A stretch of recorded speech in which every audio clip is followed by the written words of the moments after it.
नमस्कार, आप देख रहे हैं दिल्ली ग्लो न्यूज और मैं हूं आपके साथ सपना। चलिए रुक कर लेते हैं आज की बड़ी खबरों की ओर। अखिल भारतीय विद्यार्थी परिषद की 2 दिवसीय केंद्रीय कार्य समिति बैठक 18-19 जनवरी 2025 को राजस्थान के ऐतिहासिक नगर जोधपुर में आयोजित की जाएगी। इस बैठक में संगठनात्मक, शैक्षणिक, सामाजिक, पर्यावरणीय और सांस्कृतिक विषयों पर गहन चर्चा होगी तथा आगामी कार्यक्रमों की दिशा तय की जाएगी। देश भर से आए प्रतिनिधि इस बैठक में भाग लेंगे और विभिन्न अभियानों की समीक्षा के साथ भविष्य की योजनाओं पर विचार विमर्श करेंगे। अभावीप के राष्ट्रीय महामंत्री डॉक्टर वीरेंद्र सोलंकी ने मीडिया को संबोधित किया और बैठक से जुड़े महत्वपूर्ण विषयों एवं संगठन की आगामी योजनाओं की जानकारी साझा की है। बैठक में देश भर से आने वाले प्रतिनिधि अपने अपने क्षेत्रों में चल रहे अभियानों और गतिविधियों की समीक्षा प्रस्तुत करेंगे, जिससे संगठन के कार्यों में समन्वय स्थापित होगा। इससे सभी इकाइयों को समान दिशा में कार्य करने का मार्गदर्शन मिलेगा। बैठक में सत्र 2024-25 के कार्यक्रमों की समीक्षा की जाएगी और सत्र 2025-26 के लिए नई योजनाओं पर चर्चा होगी। के आसपास हम लोग केंद्रीय शिक्षा मंत्री से मिले थे, धर्मेंद्र प्रधान से। हमने हमारे मैनिफेस्टो में जो हमारा ज्ञापन है, उस ज्ञापन में हमने उनको कहा है कि छात्र संघ चुनाव अनिवार्य है। हम यूजीसी के चेयरमैन से मिले, हमने उनको भी कहा है, क्योंकि उनका कार्य नहीं है, लेकिन फिर भी उनके संज्ञान में डाला है कि हायर एजुकेशन में छात्र संघ चुनाव कितने महत्वपूर्ण होते हैं। सरकार के सामने भी हमने मांग रखी है। हम पूरे देश भर में हर विश्वविद्यालय के अंदर छात्र संघ चुनाव चाहते हैं, होना चाहिए, तभी समाज को भविष्य का नेतृत्व मिल सकता है। समर्पित या आपके क्लिप माने जाते हैं कई प्रांतों में, और यहाँ पे राजस्थान में भी मुख्यमंत्री होंगे, तो एक शिक्षा मंत्री से नहीं होकर वहाँ से जाए तो चुनाव हो सकते हैं, क्योंकि चुनाव नहीं होना तो ये संगठन प्राइमरी अथॉरिटी एजुकेशन मिनिस्टर होता है, इसलिए उनको संज्ञान में डालना पहले नहीं, वो सही है, लेकिन फिर भी हाँ हम करेंगे, उसमें आने वाले समय में डिमांड करेंगे, क्योंकि छात्र की पहली सीढ़ी यही छात्र संघ चुनाव, बिल्कुल उस पर मांग करेंगे ना। जहाँ जहाँ जिस स्तर पे बात करनी है सभी स्तर पर लोग बात करेंगे। कार्य समिति मीटिंग बैठक में या क्या छात्र संघ का या छात्र को जो जोश भरने का कार्य संगठन के, ये जो बैठक है, ये बैठक हमारी संगठनात्मक बैठक होती है। इसमें जो विद्यार्थी परिषद के कार्यकर्ता हैं, जो विभिन्न प्रांतों में प्रतिनिधित्व करते हैं संगठन का, उनका एक एकत्रीकरण एक तरीके से, ऐसे 102 लोग होते हैं। उसमें संगठनात्मक ढांचे में हमें क्या समय अनुकूल बदलाव करना है, क्या हमारे और अच्छे स्टेप्स हो सकते हैं, क्या हम हमारे संगठन को किस प्रकार से सुदृढ़ कर सकते हैं, किस प्रकार से हमारी कार्य योजना जो है वो और अच्छे तरीके से इम्प्लीमेंट हो सकती है, उन सभी बातों पे विचार विमर्श उसमें होना है। एक सवाल लोकल से भी जुड़ा हुआ है, लेकिन ऐसा क्यों? नहीं, ऐसा ये एनालिसिस का पार्ट है, और हर जगह विद्यार्थी परिषद, देखो विद्यार्थी परिषद एक ऐसा छात्र संगठन है जो सतत साल भर कार्य करता है। सिर्फ छात्र संघ चुनाव के समय हम लोग चुनाव की बात से काम नहीं करते, है ना। तो हमारा ऐसा है कि हम सतत काम करते हैं, हमारे कार्य का पार्ट जरूर है चुनाव को लड़ना, चुनाव लड़ते हैं, लेकिन कहीं पर हमको अच्छा प्लस होता है, कहीं पर कम होता है, वो एनालिसिस का पार्ट है और उसके अनुसार हम लोग उसको एनालिसिस नहीं, मैं चुनाव की बात नहीं कर रहा हूँ। जैसे संगठन का एक्टिवनेस अभी भी नजर नहीं आती है, जब जरूरत पड़ती है, समय आता है तब आप पूरे साल रहते हैं। हाँ, मुझे तो पूरे देश में नजर आ रही है। आप तो संगठन को तो नजर आएगा साहब।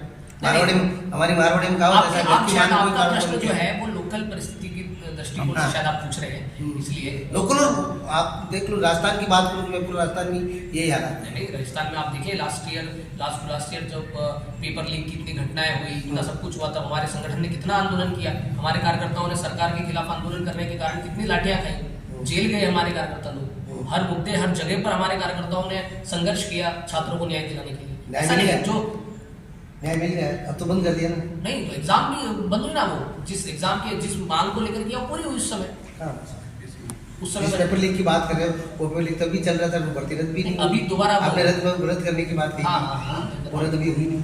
क्या नहीं, रद्द नहीं हुई। विश्वविद्यालय के अंदर प्रदर्शन किया, विश्वविद्यालय में पेपर को जो रद्द होता है उसी की बात कर रहा हूं, सब पूछे मत आपको हुआ होगा, मैं ये नहीं कह रहा हूं। मैं क्या कह रहा हूं कि जो ओवरऑल राजस्थान यूनिवर्सिटी के को लेकर और राजस्थान की शिक्षा के मुद्दों को लेकर हमारे जो आंदोलन हुए ना, उन आंदोलनों में हमारे कार्यकर्ताओं ने बड़ा संघर्ष किया, छात्रों के हित के लिए बहुत अच्छा काम किया। अब कुछ चीजें हुई होगी, कुछ चीजें नहीं हुई, लेकिन अभी भी प्रयासरत है। जहाँ भी छात्र हित की बात आती है, विद्यार्थी परिषद उसके लिए भी काम कर ही रहा है, और समय पर हम लोग मिल रहे हैं और मांग कर रहे हैं। मेरा एक चीज मैं जोड़ना चाहूँगा, जो आप रद्द करने की बात कर रहे हैं, किसी भी समस्या को, किसी भी परीक्षा को, किसी भी समस्या को सिर्फ टाल देना या बंद कर देना उसका समाधान नहीं है। समाधान है कि वो हो की रही है, उसका पता लगना चाहिए।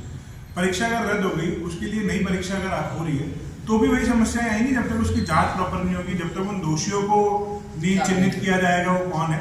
और रही बात आपकी एक्टिविटी की, तो मैं बता दूं कि जो विद्यार्थी परिषद की सक्रियता साल भर रहती है, वो सक्रियता विद्यार्थी परिषद उन विद्यार्थियों के लिए लड़ाई लड़ता है, अपने कार्यकर्ताओं के लिए लड़ाई नहीं लड़ता है, विद्यार्थियों की लड़ाई लड़ता है। प्रवेश, परीक्षा, पाठ्यक्रम, परिसर और परिणाम, इनको लेकर ज्यादातर विद्यार्थियों को समस्या होती है। प्रवेश को लेकर जब विद्यार्थियों को समस्या होती है तो अपने प्रवेश को लेकर चिंतित होता है, तो हम एक्सपेक्ट नहीं कर सकते कि विद्यार्थी भी उसमें जुड़ेगा। विद्यार्थी परिषद तो कहती है कि आप अपने काम को करिए, हम आपके लिए लड़ाई को लड़ेंगे। दूसरा विषय, देश की और भी कई यूनिवर्सिटीज में अगर आप देखेंगे, अन्ना यूनिवर्सिटी में तमिलनाडु सरकार के स्पॉन्सर्ड गुंडों ने जाकर वहां छात्रा के साथ दुर्व्यवहार किया, छात्रा के साथ सेक्सुअल हरासमेंट किया। पूरे देश में, न केवल तमिलनाडु में, बट पूरे देश में उस लड़ाई को विद्यार्थी परिषद के कार्यकर्ताओं ने लड़ा।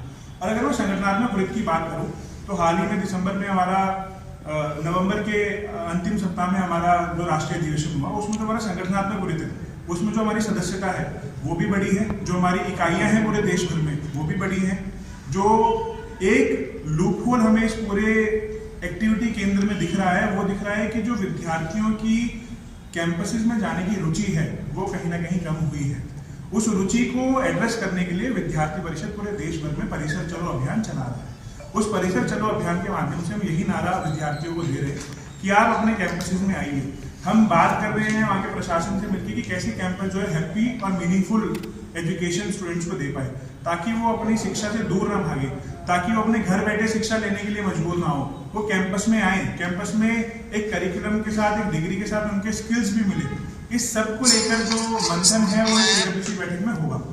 वैसे बहुत सवाल मेरा ये है, उचित है क्या? बिल्कुल उचित नहीं, इसमें क्या कह रहे थे कि ये अलीगढ़ बिल्कुल उचित नहीं है। अब घटना की जानकारी मुझे नहीं है, तो हमारे जो लोकल कार्यकर्ता है वो नहीं, लेकिन अपना सवाल ये डायरेक्ट भी एक छात्र जो गुरु पढ़ाता है उसको किस कारण से थप्पड़ मारना, चाहे वो गलत है सही, ये क्या किसी भी परिस्थिति में गुरु के ऊपर इस प्रकार का व्यवहार करना बिल्कुल गलत है, अनुकूल नहीं है। वो विद्यार्थी का निजी धर्म नहीं हो सकता है, ये हमारा वो है।